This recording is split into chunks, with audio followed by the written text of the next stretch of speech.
અને 8 વખત બીડી પીએ એટલું નુકસાન કરે છે.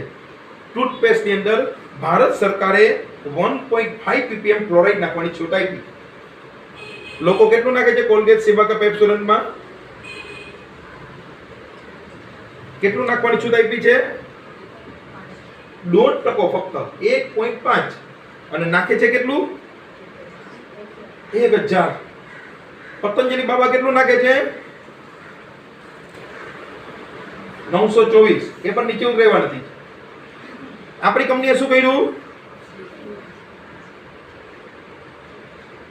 જો ગર્ભવતી બેન કોઈ પણ આમનું કોઈ યુઝ કરે છે, આટલું આ કરે તો વાંધો નથી, પણ આમની અંદરથી કોઈ પણ યુઝ કરે છે તો બાળકને ગર્ભની અંદર ઘણી બધી બીમારી થઈ શકે છે. જો ક્લોરાઇડ વાળી ટૂથપેસ્ટ યુઝ થશે તો આ 0 ક્લોરાઇડ છે, બિલકુલ 0. આની અંદર કોઈ પણ જાતનો ફ્લોરાઇડ નથી. તમે વાંચી શકો છો, લખેલું છે ઇંગ્લિશમાં, નોન ક્લોરાઇડ ટૂથપેસ્ટ. એટલે આમના